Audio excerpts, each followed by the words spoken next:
Orang-orang Turkismani sebenarnya mereka ini bukan berasal dari orang Turki yang sekarang menjadi wilayah Turki, bukan. Tetapi mereka ini berasal dari wilayah yang sekarang kita kenal dengan Turkistan, ya. Atau kita kenal apa? Uighur, ya. Suku Uighur yang kemarin sempat heboh dan sampai sekarang masih heboh. Nah, jadi sejarahnya mereka ini dari bangsa Turkistan sana.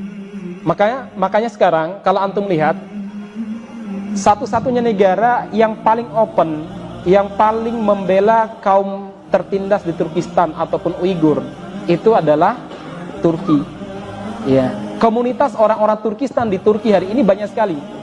Mereka banyak menjadi dosen, banyak menjadi profesor. Bahkan mereka diberi kesempatan oleh Presiden Erdogan untuk mendirikan komunitas-komunitas. Banyak sekali. Dan beberapa di antara mereka minta kerjasama dengan kita, terutama terkait tentang bantuan terhadap Turkistan ataupun Uighur sekarang. Ya, Turkistan Timur tentunya. Nah, jamaah sekalian, dulu mereka dikenal sebagai bangsa nomaden, jadi berpindah dari satu tempat ke tempat lain. Awal mereka berpindah dan yang menjadikan mereka ini bangsa nomaden karena mereka ini diserang oleh bangsa Tartar, ya, Mongol. Kita ketahui bangsa Mongol, terutama zaman Genghis Khan dan zaman putranya Hulagu Khan, itu banyak melakukan pembantaian terhadap umat Islam. Nah, akhirnya mereka ini jemaah sekalian berasal dari hanya kurang lebih sekitar 100 kepala keluarga, 100 kakak, dengan jumlah kaum laki-laki yang siap berperang kurang lebih 400 orang. Jadi mereka berpindah dari satu tempat ke tempat lain, menyelamatkan agama mereka sekaligus menyelamatkan nyawa mereka. Sampai kemudian suatu waktu nenek moyang mereka yang bernama Ertugrul, jemaah sekalian, Ertugrul ini sebagai nenek moyangnya orang-orang Turkismani, hingga suatu waktu melihat terjadi pertempuran antara pasukan salib dengan kaum muslimin dari bangsa Saljuk. Saljuk itu nanti ada Zangki, Nuruddin Zengki, kemudian Salahuddin Al-Ayyubi, ini bangsa-bangsa Saljuk. Nah, ketika melihat saudaranya diserang oleh orang-orang Romawi Kristen, mereka kemudian bergabung dengan pasukan kaum muslimin yang sebelumnya hampir saja orang-orang Romawi memenangkan pertempuran. Ketika bangsa Turki ini yang tadi nomaden bergabung dengan pasukan Saljuk dan membantu saudara-saudara mereka, Allah Subhanahu wa taala pun memberi kemenangan kepada kaum muslimin. Semenjak saat itu, orang-orang Saljuk memberikan wilayah kekuasaan kepada mereka. Memberikan kekuasaan sebagai ungkapan terima kasih kepada orang-orang Turkistan. Saat itu orang Turkistan, ya, yang sedang berpindah dari satu tempat ke tempat lain. Mulailah mereka ini menetap, tidak lagi menjadi bangsa nomaden. Mereka menetap di wilayah yang diberi oleh bangsa Saljuk. Nah, ma'asyiral muslimin, mereka ini punya perjanjian dengan bangsa Saljuk. Apa perjanjiannya? Mereka tidak boleh memperluas wilayah kekuasaan di wilayah kaum muslimin. Kalau mereka ingin memperluas wilayah kekuasaan, mereka harus memperluas ke wilayah Romawi. Nah, mulailah pada saat itu orang-orang Turki memperkuat persenjataan, memperkuat pasukan mereka, dan mereka mulai melakukan perluasan wilayah ke wilayah Turki, ke wilayah Romawi. Lama-kelamaan mereka menjadi bangsa yang sangat disegani oleh orang-orang Romawi dan sangat disegani oleh kaum muslimin pada saat itu. Nah, jemaah sekalian, Ertugrul itu meninggal, digantikan oleh putranya bernama Utsman. Nah, Utsman inilah yang menjadi penisbatan khilafah Turki Utsmaniyah. Nah, jemaah sekalian, Utsman mewarisi karakter bapaknya, pemberani. Dia orang yang sangat dermawan. Kemudian pembelaannya terhadap Islam luar biasa, dan cintanya terhadap saudara muslimnya luar biasa.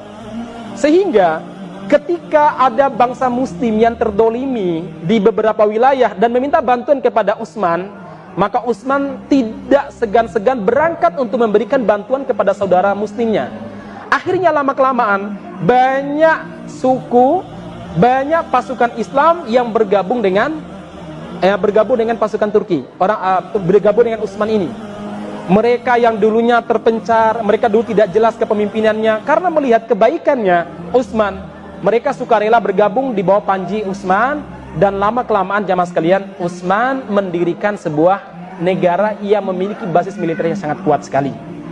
Nah, jamaah sekalian yang mudah-mudahan dirahmati Subhanahu wa taala, singkat cerita karena saya tidak mungkin bicara panjang lebar di poin pertama ini. Singkat cerita, sebenarnya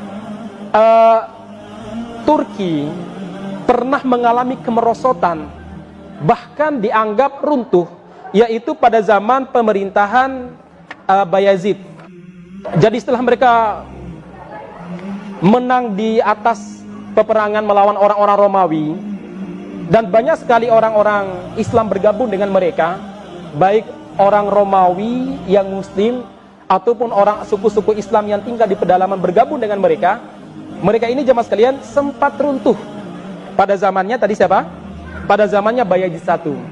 Pada zaman Bayazid I ini sebenarnya Bayazid ini orang baik, orangnya soleh.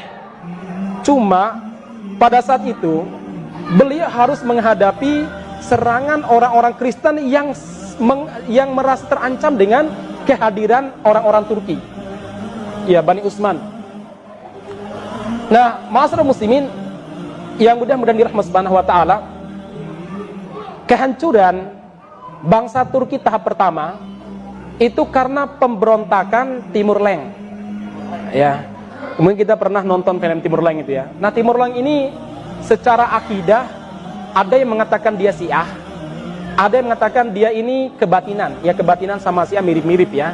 Syiah ya aliran kebatinan, kemudian kebatinan juga bagian daripada ideologi Syiah. Ini bahayanya Syiah, ya.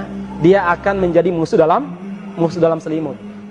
Nah, Timur Leng ini memang dikenal sebagai orang yang sangat kejam, dan dia ini diprovokasi oleh orang-orang Kristen untuk menyerang Bayazid I. Akhirnya terjadi peperangan yang luar biasa antara Timur Leng dengan Bayazid, hingga kemudian Bayazid gugur sebagai syuhada. Nah, jamaah sekalian yang mudah-mudahan dirahmati Subhanahu wa taala, Bayazid memiliki beberapa anak. Di antara anaknya itu ada namanya Muhammad, sehingga dikenal sebagai Muhammad Al-Awwal, Muhammad yang pertama. Sebab nanti Muhammad Al-Fatih itu Muhammad As-Sani. Ya, beliau adalah keturunan ketujuh, yaitu khalifah yang ketujuh daripada Daulah Utsmaniyah. Nah, ini Muhammad ini putra daripada Bayazid. Dia setelah bapaknya meninggal sebagai syuhada, ya, dia ini kemudian mencoba untuk membangun kembali reruntuhan Imperium Romawi, Imperium Utsmaniyah ataupun Daulah Utsmaniyah yang sebelumnya berserakan, berpecah belah. Akhirnya Muhammad Al-Awwal, Muhammad yang pertama, itu berhasil membangun kembali Daulah Utsmaniyah yang sebelumnya pecah belah. Nah, saudara sekalian yang mudah-mudahan dirahmati Subhanahu wa taala, kemudian Muhammad ini punya seorang putra namanya Murad, dikenal sebagai Sultan Murad II.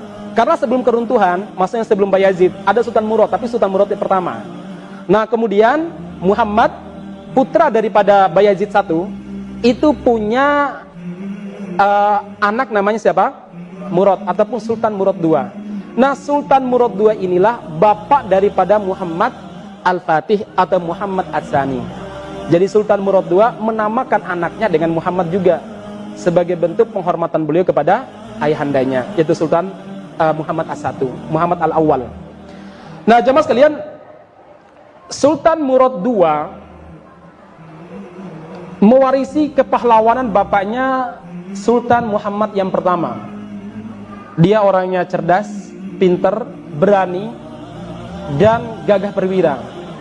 Hanya saja beliau sempat mengalami semacam depresi ataupun putus asa ketika beliau memiliki seorang putra, dan putra ini dicalonkan sebagai penggantinya, itu meninggal di usia muda. Sehingga beliau merasa tidak ada harapan. Lalu beliau mengumpulkan para penggawanya untuk memberikan amanah agar mengangkat putranya yang lain, namanya Muhammad yang kedua, yang cikal bakal Muhammad Al-Fatih, ya, Muhammad kedua, sebagai penggantinya. Pada umur 14 tahun, Muhammad Al-Fatih itu diangkat sebagai khalifah. Umur 14 tahun sebagai sultan. Nah, kemudian Sultan Murad II, beliau mengasingkan diri di sebuah desa, beliau fokus beribadah kepada Allah Subhanahu wa taala, bertaqarrub dan melakukan tazkiyatun nufus. Hanya berjalan 2 tahun, dia fokus beribadah. Tiba-tiba dia mendengar bahwa ada pemberontakan orang-orang Kristen dan ada pemberontakan bawahan-bawahan daripada anaknya. Akhirnya Sultan Murad II merasa beliau harus keluar memimpin kembali Daulah Utsmaniyah yang sebelumnya diserahkan kepada putranya Muhammad As-Sani ataupun Muhammad Al-Fatih, yang dikenal dengan Muhammad As-Sani, Muhammad yang kedua. Beliau pun jamaah sekalian, ini sebentar, di sini saya sebutkan. Nah, beliau pun saudara sekalian bangkit lalu memimpin kembali Daulah Utsmaniyah untuk kedua kalinya.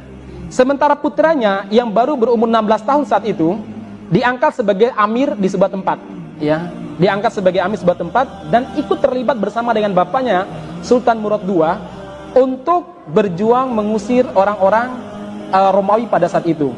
Nah, jemaah sekalian yang mudah-mudahan dirahmati Subhanahu wa taala, kemudian Sultan Murad II ini meninggal dan Muhammad Al-Fatih 4 tahun kemudian atau 3 tahun kemudian, umur beliau kurang lebih berapa? Ada yang mengatakan 21, ada yang mengatakan 22, ya. Beliau diangkat kembali menjadi khalifah, diangkat kembali menjadi sultan pengganti bapaknya, Sultan Murad II. Nah, jamaah sekalian, mulailah Muhammad Al-Fatih yang masih sangat muda ini berpikir untuk melakukan penaklukan terhadap kota Konstantinopel. Nah, ini kita sudah mulai masuk pada Muhammad Al-Fatih. Saya anggap sejarah bangkitnya Turki Utsmaniyah secara singkat sudah sampaikan. Kemudian bapaknya Muhammad Al-Fatih sedikit sudah sampaikan. Nah, sekarang kita masuk pada Muhammad As-Sani yang kemudian nanti dikenal sebagai Muhammad Al-Fatih. Saya mulai dari kelahiran, pendidikan, kemudian yang kedua masa pemerintahan dan penaklukan Benteng Konstantin, dan yang ketiga apa yang boleh lakukan setelah penaklukan. Nah, baik, kita mulai dari yang pertama. Jamaah sekalian yang mudah-mudahan dirahmati Allah Subhanahu wa taala, Sultan Murad II, demikian juga nenek moyang mereka dari Turki Utsmaniyah, mereka sudah mencita-citakan untuk menaklukkan kota Konstantinopel. Sebenarnya jauh sebelum Muhammad Al-Fatih sudah banyak raja, khalifah dan para sultan yang mencoba untuk menaklukkan benteng Konstantin. Kenapa demikian? Mereka termotivasi dengan hadis yang diriwayatkan dari Rasulullah SAW, di mana Rasulullah pernah bersabda, "Lataftahunal Konstantiniyah." Kelak kalian pasti akan menaklukkan benteng Konstantin. Fala ni'mal amiru amiruha. Sebaik-baiknya pemimpin adalah pemimpin yang memimpin penaklukan tersebut. Wala ni'mal jaisu dzalikal jais. Dan sebaik-baiknya pasukan adalah pasukan yang terlibat dalam penaklukan kota Konstantin. Sejak zaman sahabat, yaitu sahabat Muawiyah bin Abi Sufyan, beliau sudah mencoba untuk menaklukkan kota Konstantin. Jadi sejak zaman sahabat, para sahabat termotivasi dengan hadis ini. Bahkan dulu ada salah seorang sahabat senior yang rumahnya disinggahi oleh Nabi Muhammad SAW ketika beliau hijrah ke Madinah. Saat beliau belum punya rumah sahabat inilah yang ditempati oleh Nabi Muhammad SAW sampai rumah beliau jadi. Siapa namanya? Ya, Abu Ayyub Al-Ansori. Ya, beliau tinggal di situ jamaah sekalian. Nah, ketika Abu Ayyub ini sudah tua, sementara yang menjadi khalifah adalah Muawiyah berencana untuk menaklukkan kota Konstantin disebabkan Nabi Muhammad SAW telah menyampaikan bahwa akan ada pasukan yang akan menaklukkan Konstantin. Maka Abu Ayyub pada saat itu beliau berangkat sementara umur beliau kurang lebih 80 tahun. Sudah tua, kulitnya sudah keriput, kemudian rambutnya sudah memutih, tenaga sudah berkurang.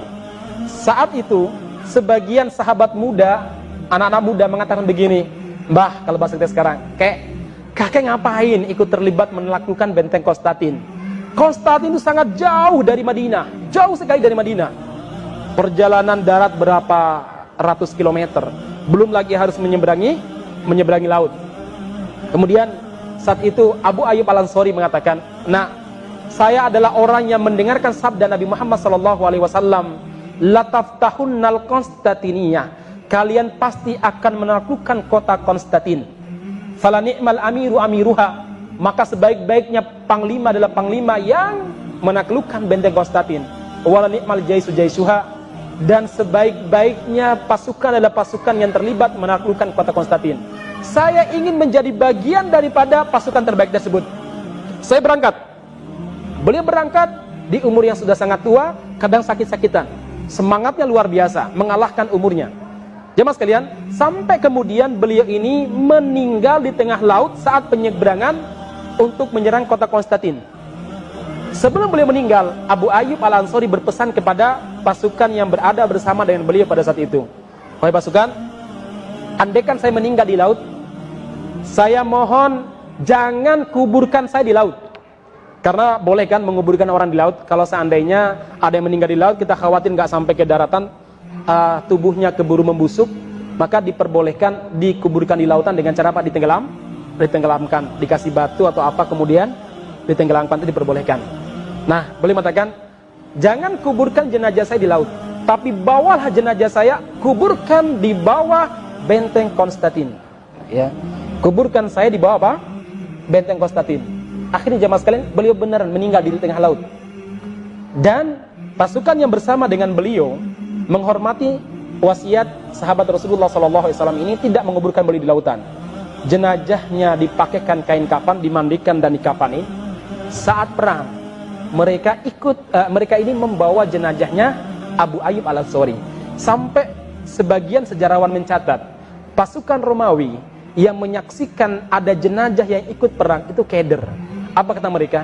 Ini kaum muslimin, orang-orang Arab hebatnya luar biasa. Jangankan yang masih hidup, yang mati saja ikut perang. Itu membuat mereka keder. Ya, itu membuat semangat mereka menurun. Nah, jemaah sekalian yang mudah-mudahan dirahmati Subhanahu wa taala, sampai diriwayatkan bahwa beliau dikuburkan sebagaimana wasiatnya di bawah benteng kota Konstantin. Jadi sejarah penaklukan kota Konstantinopel ini sudah ada sejak zaman Muawiyah. Mereka mencobanya jemaah sekalian. Kemudian nenek moyangnya Muhammad Al-Fatih juga berupaya untuk menaklukkannya, tetapi selalu gagal. Bayazid mencoba untuk menaklukkannya, gagal. Orhan juga mencoba untuk menaklukkannya, gagal. Demikian juga ayahandanya beliau, Sultan Murad II, pernah berkali-kali mencoba untuk menaklukkannya, juga gagal. Nah, ma'asyiral muslimin yang mudah-mudahan dirahmati Subhanahu wa taala, kenapa harus Konstantin? Kawan-kawan sekalian, dulu orang-orang Arab dan dunia ini mengenal kota itu cuma dua. Mengenal kota itu cuma dua, yang indah, yang dikenal sebagai kota, yang dianggap sebagai benar-benar kota itu cuma dua. Satu Konstantin, yang kedua Roma. Ya. Dan Rasulullah SAW menjanjikan bagi umatnya dua-duanya akan ditaklukkan oleh umat Islam. Dua-duanya ditaklukkan oleh umat Islam. Kalau kota Konstantin, Nabi Muhammad SAW menjanjikan umat Islam akan menaklukkannya sebanyak 2 kali. Ya. Yang pertama dengan pasukan, yang kedua nanti dengan takbir. Ya, nanti menjelang kiamat nanti. Nah, ma'asyiral muslimin yang mudah-mudahan dirahmati Subhanahu wa taala, sampai ada salah seorang penyair Persia, karena indahnya kota Konstantin dan indahnya kota Roma, semua wisatawan ke sana selain Makkah tentunya ya, banyak yang pergi kota Konstantin. Sampai sekarang kan memang Konstantinopel ataupun Istanbul ya dianggap sebagai kota yang sangat bagus, karena kota Istanbul ini pertemuan antara dua peradaban Eropa sama peradaban Asia.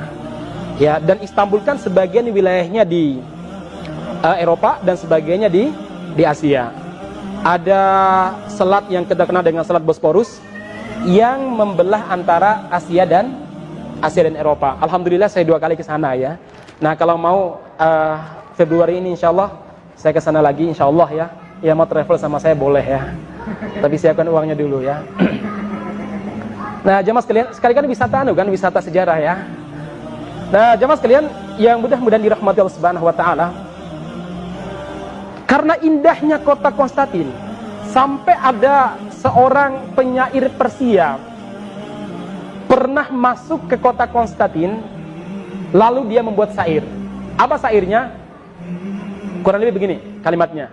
Saya nggak tahu apakah saya masih di dunia ataukah saya sudah masuk surga. Saking indahnya kota Konstantin, orang menganggap itu adalah surga. Sampai tadi syairnya, saya nggak sadar apakah saya masih di dunia atau saya sudah masuk surga. Jadi orang dulu kalau berbicara benteng yang kuat, peradaban yang maju, ya Konstantin. Kalau enggak Roma. Itu satu jemaah sekalian. Kenapa Romawi dulu betul-betul menjadi, kenapa Konstantin menjadi pusat peradaban manusia. Nah jemaah sekalian yang mudah-mudahan dirahmati Subhanahu wa taala. Yang kedua, benteng Konstantin dikenal sebagai benteng yang enggak pernah tertaklukkan. Anda bayangkan tingginya, coba lihat ini ya. Ada yang mencapai 12 meter. Yang paling pendek itu 8,5 meter. Itu ya. Terbentang kurang lebih 6 km. Karena dari selat ke selat berikutnya. Dari selat satu ke selat berikutnya. Kurang lebih 6 km. Dan 3 lapis. Lapisan pertama, tebal temboknya itu kurang lebih 5 meter. Itu kira-kira pada zaman dulu senjata apa yang bisa menghancurkan itu? Lapisan kedua kurang lebih 4 meter tebalnya. Kalau 5 meter berarti berapa? Sini sampai sini ya, 5 meter ya. Jadi bisa buat lari kuda ya. Bisa buat motoran. Kalau zaman sekarang. Lapisan ketiga 3 meter. Ya, lapisan ketiga 3 meter tebalnya. Tingginya bayangkan 8 sampai berapa? 12 meter. Bagaimana cara memanjatnya? Nah, ma'asyiral muslimin, ini benteng Konstantin. Dan yang berikutnya, kota Konstantinopel adalah kota yang sering dibanggakan oleh orang-orang Romawi. Ya. Nah, jemaah sekalian, baik, saya kembali kepada apa yang saya sampaikan tadi. Muhammad Al-Fatih sejak kecil telah diwacanakan dan disengaja untuk menjadi penakluk oleh ayahandanya Sultan Murad II. Ketika putra pertama beliau meninggal, awalnya mimpi beliau pupus untuk menaklukkan kota Konstantin. Tetapi ketika melihat anaknya Muhammad As-Sani atau Muhammad yang kedua, begitu berbakat. Awalnya Muhammad As-Sani, Muhammad Al-Fatih yang kedua ini, ketika kecil itu nggak ada harapan menjadi pemimpin. Kenapa? Nakalnya luar biasa. Ya, nggak pernah mau belajar. Bapaknya Sultan Murad II berkali-kali memanggil ulama, ulamanya kapok. Pulang ke rumahnya, nggak mau ngajarin Muhammad As-Sani ya, atau Muhammad Al-Fatih ini, nggak mau. Kenapa? Dia selalu meremehkan gurunya, berantem sama gurunya. Jadi kalau antum punya anak yang nakal-nakal itu punya potensi sebenarnya. Kalau diarahkan dengan baik ya, berantem dengan gurunya. Sampai beliau hampir putus asa mendidik anak yang bernama Muhammad Al-Fatih ini. Tapi bagaimanapun beliau punya harapan untuk menaklukkan kota Konstantin. Lalu beliau mencoba mencari ulama, pendidik, murabi yang betul-betul bisa mendidik seorang panglima. Ketemulah 2 orang. Satu namanya Ahmad Al-Quryani, ya, seorang qadi, seorang hakim, ulama yang sangat zahid, zuhud, alim, ulama yang alim dan sangat tegas. Didiklah. Nah, jamaah sekalian, Ahmad Al-Quryani minta izin kepada Sultan Murad II. Boleh mengatakan, ya Sultan, kalau Anda mempercayakan anak Anda kepada saya, izinkan saya untuk mendidik dengan cara saya, supaya anak ini menjadi penakluk kota Konstantin untuk berikutnya nanti. Saya izinkan, apapun yang Anda lakukan, walaupun memukul anak saya berikan kesempatan.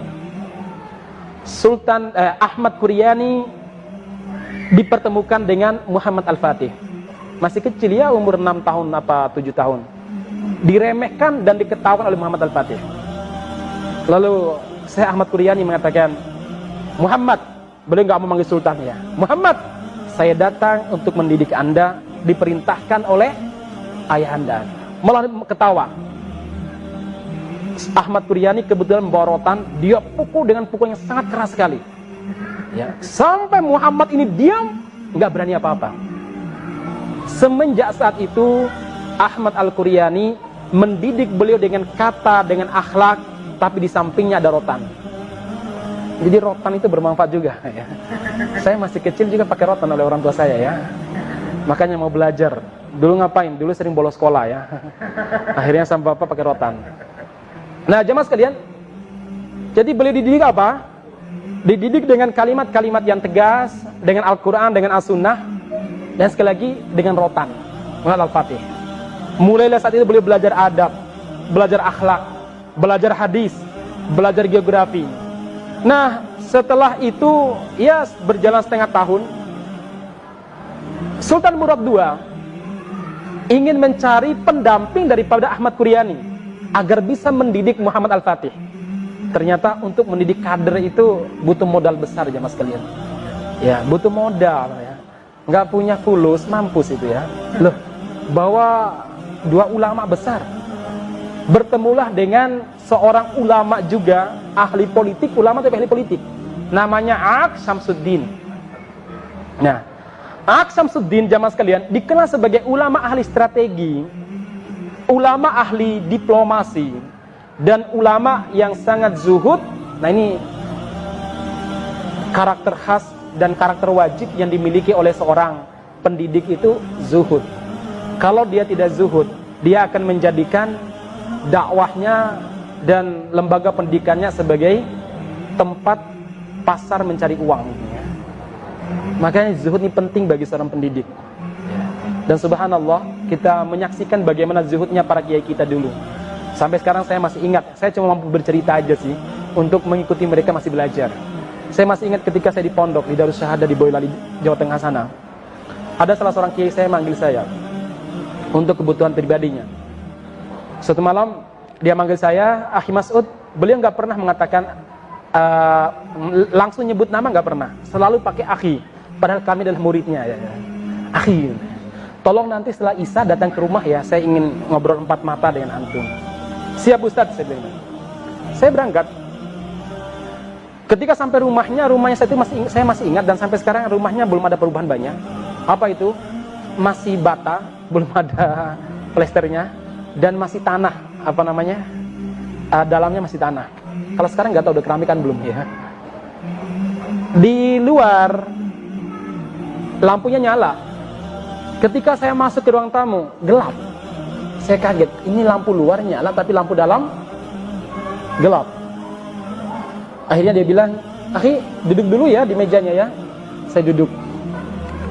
Saya ambil dulu lilin katanya. "Iya Ustadz." Dia ambil lilin, lalu dinyalakan. Kami duduk berdua berhadapan-hadapan. Saya pun tanya, "Ustadz, ini konslet atau lampunya mati ya?" Ya penasaran kan ya. Jawaban beliau apa? Nah, enggak konslet, enggak juga mati lampunya. Lah, terus kenapa Ustadz? Gini, ini lampu rumah saya ini, karena saya pengurus pondok, ini disubsidi oleh pondok ya, bayarannya. Karena kamu datang ke sini untuk kebutuhan pribadi saya tidak berani memakai lampu ini untuk dinyalakan ngobrol dengan kamu. Kalau urusan pondok saya nyalakan, tapi ini urusan saya dengan kamu. Dimatikan jemaah sekalian. Jadi gelap rumahnya itu ya. Ya ada lampu teplok ya. Masyarakat muslimin, nah ini syarat seorang mu'alim itu memang berat, tapi pahalanya luar biasa. Zuhud itu penting ya. Zuhud itu penting sekali. Baik jemaah sekalian, Aqs Syamsuddin ini dikenal sebagai orang yang memiliki kemampuan menanamkan karakter. Di antara cara Aqs Syamsuddin, jemaah sekalian, untuk menanamkan karakter kepada Muhammad Al-Fatih, tiap pagi dan sore, Muhammad Al-Fatih dibawa ke pinggiran pantai apa tadi? Bosporus, Selat Bosporus. Kan kelihatan dari arah dari arah seberang kelihatan benteng Konstantin itu. Lalu beliau mengatakan begini, nah itu benteng Konstantin, itu kota Konstantinopel, di mana Rasulmu yang namanya persis dengan nama kamu mengatakan, Lataftahunnal Konstantiniyah, kalian pasti akan menaklukkan kota Konstantin. Dan sebaik-baiknya panglima adalah panglima yang menaklukkannya, dan sebaik-baiknya pasukan-pasukan yang terlibat menaklukkannya. Nah, kamulah yang akan menaklukkannya. Kamulah yang akan menaklukkannya. Ucapkan, saya menaklukkannya, saya menaklukkannya. Itu pagi. Nanti sore dibawa lagi ke pinggir pantai. Nah, coba lihat. Benteng itu kamulah yang akan menaklukkannya. Pagi sore itu menjadi sebuah obsesi, menjadi sebuah cita-cita, dan tertanam keyakinan dalam Muhammad Al-Fatih bahwa memang dialah penakluk daripada benteng Konstantin. Anda bayangkan tiap pagi dan sore coba. Ibarat kita setiap hari mengucapkan Al-Fatihah, ya hafal. Ditanamkan ya bahwa Andalah yang menaklukkannya, Andalah yang menaklukkannya. Ini penanaman karakternya luar biasa. Pagi sore. Sampai kemudian beliau besar, beliau tetap bersama dengan dua gurunya ini, dan kedua gurunya inilah yang selalu menyemangatinya. Nah, kamu akan melakukannya. Ayo lakukan persiapan. Ma'asyiral muslimin yang mudah-mudahan dirahmati Subhanahu wa taala, akhirnya Muhammad Al-Fatih melakukan berbagai macam persiapan. Di antaranya apa? Satu, beliau adalah orang yang sangat menghormati pendidikan dan para ulama. Dia dirikan madrasah-madrasah. Dia hormati para ulama sebagaimana ayahandanya Sultan Murad II menghormati para ulama. Ini penting. Karena di antara nasihat Sultan Murad II, demikian juga nasihat Utsman kepada anak cucunya adalah apa? Jangan jauh dari para ulama. Musyawarah dengan para ulama, di sini disebutkan ya. Jangan jauhi mereka. Karena kehinaan bagi mereka yang menjauh dari para ulama, dan kemuliaan bagi mereka yang melibatkan para ulama dalam urusan negara. Kalau di negara entah berantah bernama Indonesia, ya, itu malah ulamanya dimarginalkan ya oleh seorang maharaja yang bernama Jaka Siswanto atau siapa itu ya. Itu di sebuah kerajaan entah berantah sana ya. Nah, ma'asyiral muslimin, ini luar biasa ya. Yang kedua, Muhammad Al-Fatih melanjutkan pembentukan pasukan yang bernama Yenisari ataupun Jenesari atau Inkisari, bahasanya macam-macam ya. Nah, jamaah sekalian, pasukan Yenisari ataupun Jenesari itu sebenarnya sudah dibentuk oleh nenek moyangnya yang bernama Sultan Orhan ya. Sultan Orhan. Sultan Orhan inilah yang membentuk pasukan Yenisari sebagai pasukan terbaik. Siapakah pasukan Yenisari? Pasukan Yenisari ini adalah pasukan yang berasal dari anak-anak, baik mereka yang baru masuk Islam atau mereka lahir dari keluarga muslim. Semenjak kecil, sebelum usia balik, mereka sudah dilatih di camp-camp. Jadi mereka ini sudah dididik oleh Muhammad Al-Fatih. Setiap tenda selalu ada satu ulama yang bersamai mereka.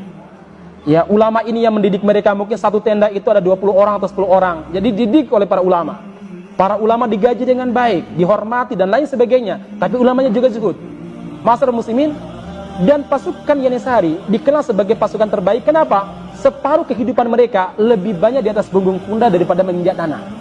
Ya, lebih banyak di atas punggung kuda daripada menginjak tanah. Malam mereka lebih banyak untuk tahajud daripada tidur. Ini jamaah sekalian.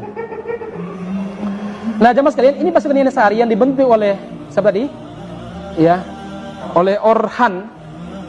Kemudian Muhammad Al-Fatih kembali melatih mereka. Nah, maksud muslim ini yang kedua. Persiapan berikutnya adalah apa? Muhammad Al-Fatih melakukan gencatan senjata dengan musuh-musuhnya di luar Konstantin. Supaya apa? Supaya beliau bisa fokus untuk melawan Konstantin. Ini namanya pakai aulawiyat. Pakai bagaimana aulawiyat apa namanya?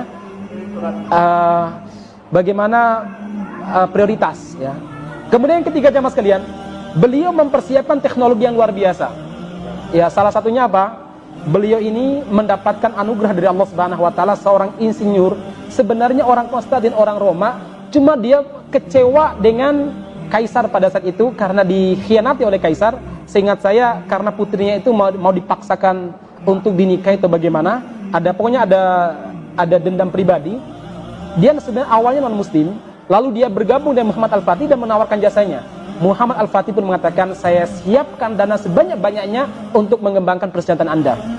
Dibuatkanlah meriam yang super, ya, beratnya ratusan ton. Biji meriamnya itu apa namanya? Pelurunya itu konon diameternya itu 1 sampai 2 meter. Ya, itu kayak apa tuh besarnya ya? Dibawa ditarik oleh ratusan ekor sapi. Ini meriam yang dibuat. Nah, jamaah sekalian, terjadilah penaklukan yang spektakuler, yang luar biasa.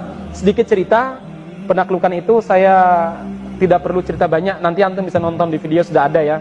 Ini kayaknya sudah pernah nonton ya video ini ya. Silakan antum nanti nonton videonya, sudah banyak substylenya di Indonesia, di YouTube juga sudah tersebar. Nah, yang menarik jamaah sekalian adalah ini, semangat Muhammad Al-Fatih untuk melakukannya.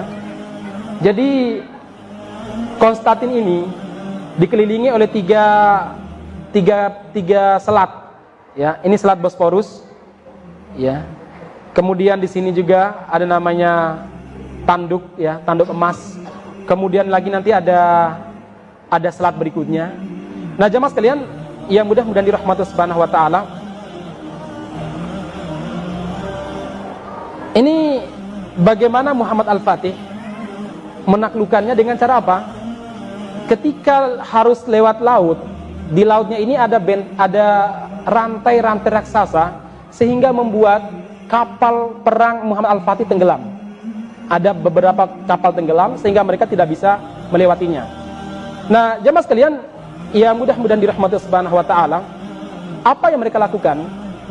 Yang mereka lakukan adalah apa? Muhammad Al-Fatih melakukan sesuatu yang tidak sempat dipikirkan oleh siapapun, yaitu apa? Menaikkan kapal-kapal perang melewati perbukitan, daratan. Ya, melewati daratan. Dalam waktu semalam mereka bisa memindahkan 70 kapal. Awalnya ide beliau dibilang ide gila, nggak mungkin dilaksanakan. Bagaimana mungkin kita menjalankan kapal laut di atas daratan? Dan bukan daratan biasa, daratan berbukit. Tetapi Muhammad Al-Fatih mengatakan kita bisa, dan mereka pun berpikir bagaimana cara melakukannya. Dalam waktu semalam mereka berhasil memindahkan berapa? 70 kapal. Dan di pagi hari buta setelah sholat subuh, kaum muslimin memekikkan takbir. Orang-orang Istanbul ataupun orang-orang Konstantin, tentara-tentara Konstantin yang berada di benteng Konstantin, yang gak sadar terjadi penaklukan tersebut, mereka bangun. Mereka kaget dengan teriakan takbir dan yel-yel jihad kaum muslimin di kapal perang Muhammad Al-Fatih. Kagetnya mereka luar biasa, sampai ada di antara mereka mengatakan sambil mengucek matanya, ini saya mimpi atau benar-benar kenyataan? Tolong, cubit saya, apakah ini mimpi atau betul ya? Kemudian sebagiannya mencubit saudaranya dan mengatakan, ini tidak mimpi, ini benar-benar terjadi, ini bukan sebuah mimpi. Akhirnya mereka lemah semangatnya dan terjadilah penaklukan tersebut. Masyarakat muslimin yang mudah-mudahan dirahmati Subhanahu wa taala, sebenarnya ada banyak kejadian ya yang bisa kita ambil pelajaran di sini. Cuma saya menyampaikan beberapa hal saja. Kawan-kawan sekalian yang mudah-mudahan dirahmati Subhanahu wa taala, tentu di waktu yang sangat mepet ini saya tidak mungkin menyampaikan seluruh isi daripada buku ini. Saya yakin buku ini ditulis berbulan-bulan untuk mengumpulkan datanya.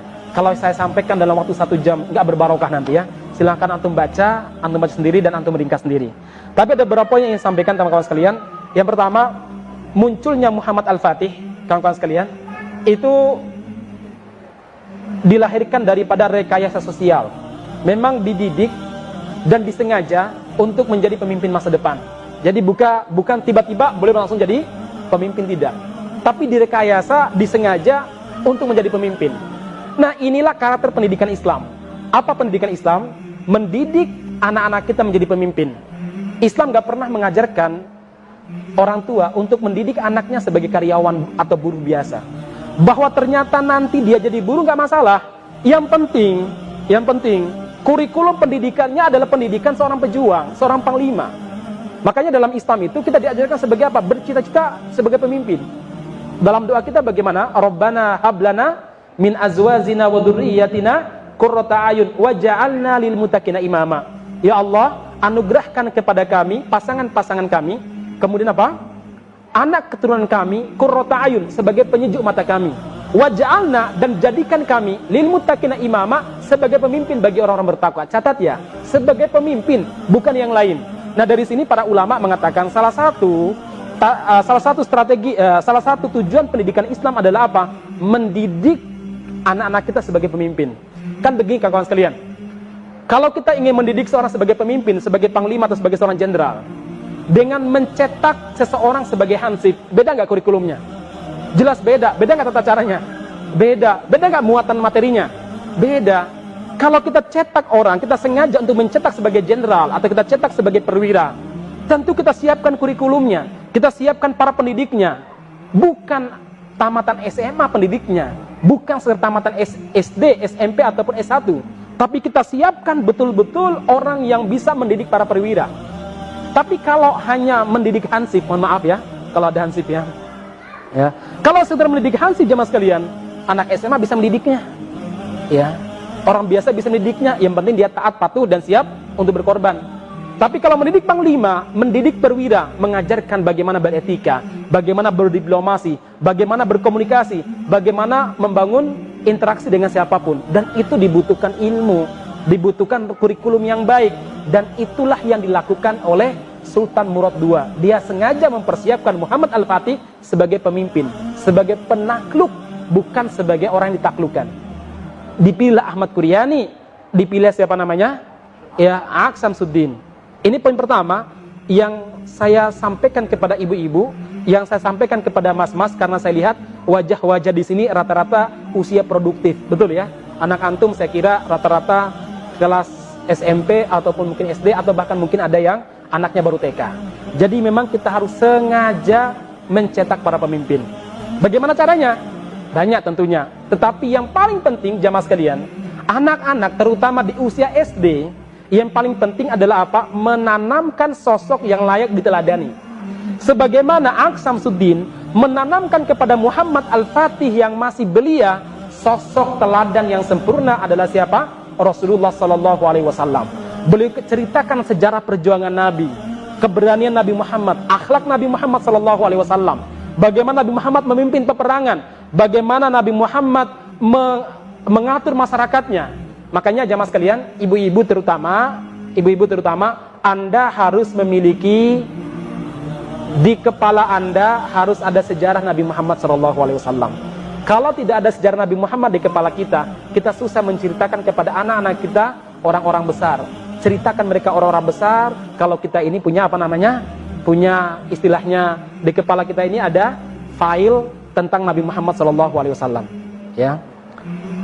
Maka saya sarankan kepada bapak-bapak juga, demikian juga ibu-ibu, tolong di rumah kita ada buku sejarah Nabi Muhammad SAW. Kita baca, kalau perlu kita ngaji bersama sejarah Nabi, kemudian kita ceritakan kepada anak-anak kita. Ya, ceritakan kepada anak-anak kita. Saya ketika kuliah dulu memang belajar sejarah, nilainya bagus.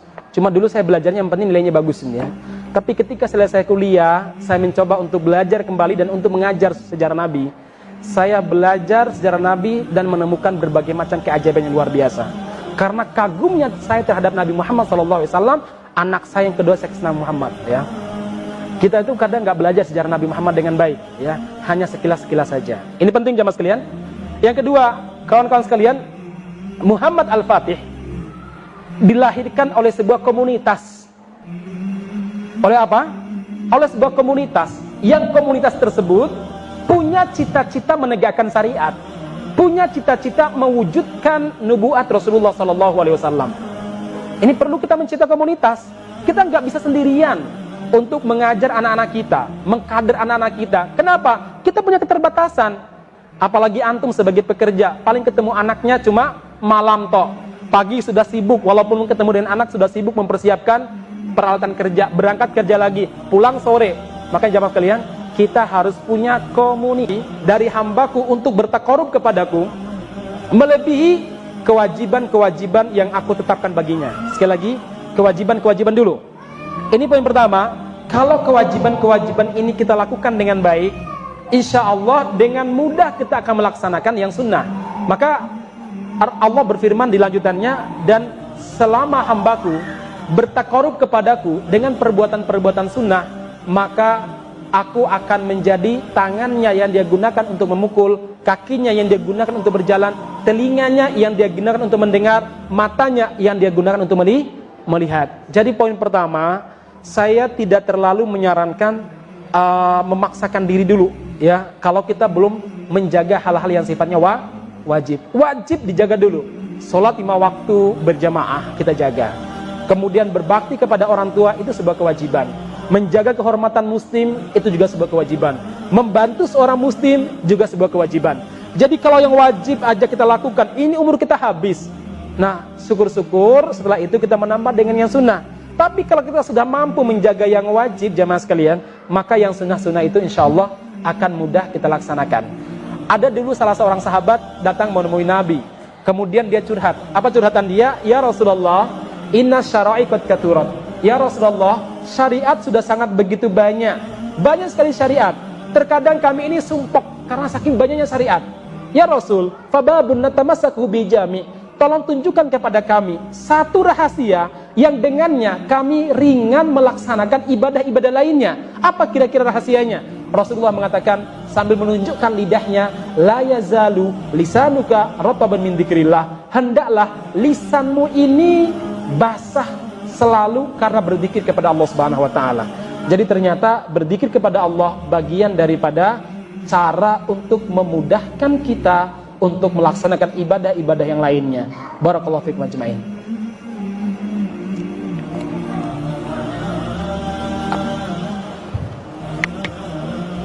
Bismillahirrahmanirrahim. Terima kasih kepada Ustaz Masud izin bertanya. Kan seperti Ustaz yang dijelasin tentang pasukan Janisari itu, kenapa dia menjadi sukses? Karena itu dididik sejak umur 7 tahun. Beliau berasal dari orang yang mualaf ya, dididik sehingga menjadi pasukan yang lebih tangguh. Tapi yang bedanya saat dengannya Sultan Al-Fatih, kenapa pasukan Janisari itu banyak yang cenderung memberontak kepada Sultan, sehingga sejak zamannya Sultan Mahmud II itu pasukan Janisari dibubarkan. Sekian dan terima kasih. Baik, pasukan Janisari tidak semuanya mereka dari mu'allafin. Memang sebagian mungkin 50-60% mereka adalah anak-anak mu'allaf yang baru masuk Islam, dididik dengan baik. Itu satu. Kemudian sebagian antara mereka juga anak-anak kaum muslimin yang orang tua juga muslimin ya. Nah, kenapa mereka ini bisa memberontak? Nah, kalau kita baca buku yang satunya yang lebih tebal itu, tulisannya siapa? Sama Muhammad Ali Muhammad As-Salabi. Di sana disebutkan karena salah satunya apa? Ada provokasi bahwa mereka ini dimanfaatkan tok tanpa diberi yang namanya tanda jasa yang baik. Ya, ini satu ya. Yang kedua jamaah sekalian, saat itu orang-orang Romawi melakukan berbagai macam cara untuk menghancurkan khilafah Turkismania. Salah satunya memprovokasi pasukan Janisari untuk melakukan pemberontakan dengan ditiupkan beberapa isu. Di antara isunya apa? Mereka ini adalah orang yang terdolimi, mereka hanya dimanfaatkan, sementara di saat yang bersamaan mereka merasa bahwa para sultan hanya menikmati kenikmatan sendiri tanpa melibatkan mereka dalam kenikmatan tersebut. Makanya ma'asyiral muslimin, pada zaman Muhammad Al-Fatih, beliau sangat baik terhadap pasukan Janisari. Beliau memperhatikan kesejahteraan mereka dan beliau tidak melupakan sejarah mereka. Ya, tidak pernah melupakan sejarah mereka. Ini penting. Jamaah sekalian, kita tidak boleh melupakan orang yang pernah berjasa kepada kita. Maka Allah Subhanahu wa taala pernah berfirman, "Wala tansawul fadla bainakum." Jangan melupakan kelebihan jasa orang-orang di antara kalian. Maka ingatlah jasa orang-orang yang pernah bersama dengan kita. Rasulullah Shallallahu alaihi wasallam demikian juga. Salah satunya apa? Bagaimana jasanya Fatimah, beliau selalu ingat-ingat. Sampai Khadijah. Sampai Khadijah sudah meninggal pun beliau masih mengingat-ingat jasanya Khadijah. Sehingga kalau ada keluarga Khadijah, kemudian temannya Khadijah, itu selalu beliau berbuat baik kepadanya karena jasa almarhum. Ya, jadi begitu ya. Singkatnya seperti itu. Masih banyak hal-hal yang perlu disampaikan sebenarnya ya. Nanti saya menyarankan untuk merujuk kepada bukunya Ali Muhammad As-Salabi, bukunya yang lebih lengkap itu ya. Barakallahu fiikum ajmain. Ya, silakan.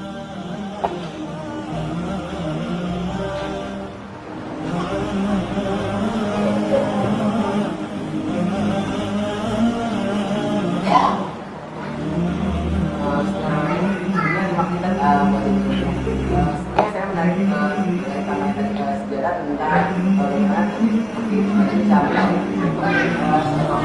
yang tadi menjadi seorang pelajar baik ilmunya sekolah dan sebagainya itu bisa menarik dan ada apa yang saya ambil dari sejarah. Saya tuh ingin sejarah ini juga belajar, saya ingin belajar sejarah yang benar di masa lalu. Nah tadi saya dengan cerita bahwa pada saat itu kelompok-kelompok komunitas yang baik-baik itu bergabung sehingga komunitas itu menjadi suatu komunitas yang memberikan dampak yang lebih baik.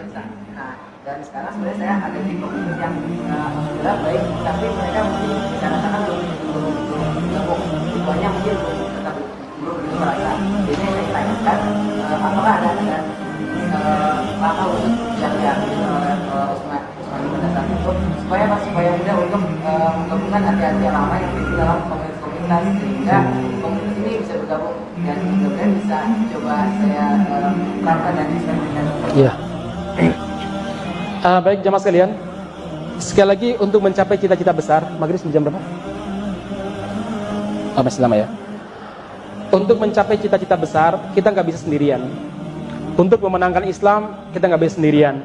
Sampai Syekh Dr. Abdul Azam, salah seorang ulama yang juga terlibat dalam memenangkan umat Islam di Afghanistan ketika melawan Uni Soviet, beliau mengatakan, hatta jamaah Anda itu jamaah yang sangat kuat, jamaah jihad, yang memiliki kemampuan yang luar biasa. Tidak cukup jamaah Anda sendiri untuk memperjuangkan Islam. Kita butuh keterlibatan umat Islam lainnya. Jadi kawan-kawan sekalian, ini penting. Kebangkitan Islam itu dimulai daripada apa? Kita berpikir bahwa persatuan itu jauh lebih penting daripada ego pribadi. Bahkan Syekh Abdul Aziz At-Turaifi hafidhahullah, satu-satunya ulama yang menurut saya hari ini sangat istiqomah menyuarakan kebenaran, dan ulama yang mendapatkan gelar Al-Hafidh dalam masalah hadis. Jadi bukan sekedar hafal Quran, hafal hadis ya. Beliau mengatakan afdalul faraid aujabul wajibat, kewajiban yang paling utama bagi seorang mukmin setelah bertauhid adalah al-istima', menjaga persatuan. Ini penting jamaah sekalian. Menjaga apa? Menjaga persatuan.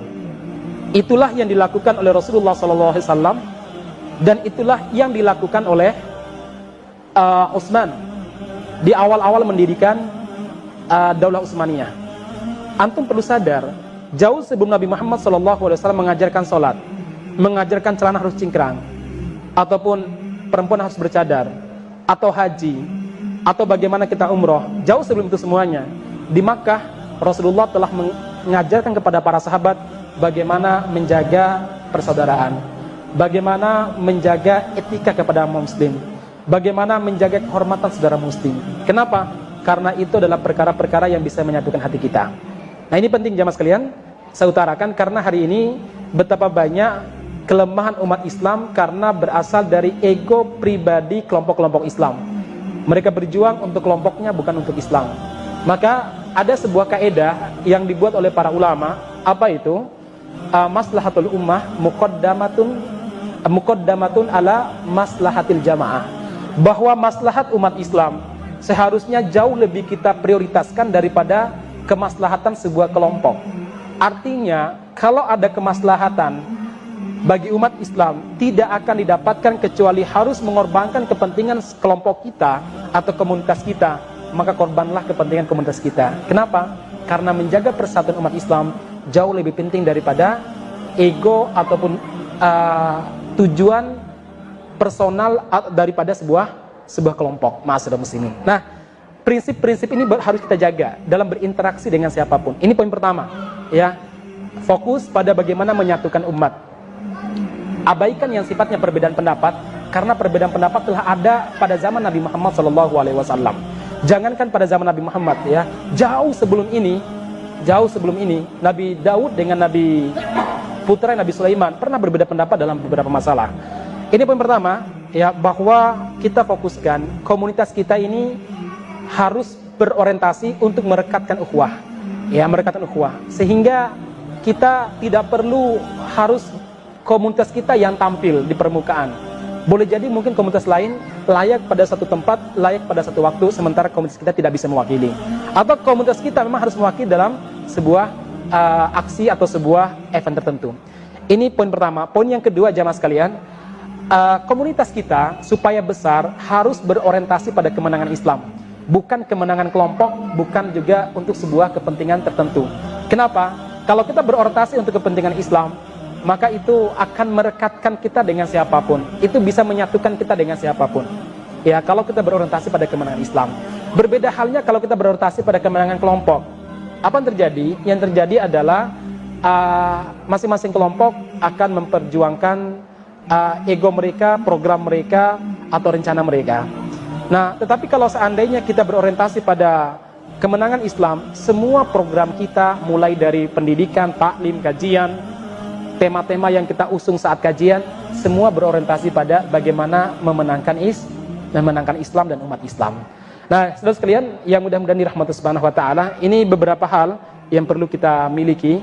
Yang terakhir, jamaah sekalian, karakter pejuang itu tidak pernah lepas dari dua hal, dan inilah yang dimiliki oleh para pejuang dan para pendiri Daulah Utsmaniyah. Walaupun pada akhir-akhirnya sudah hilang ya. Yang pertama adalah apa?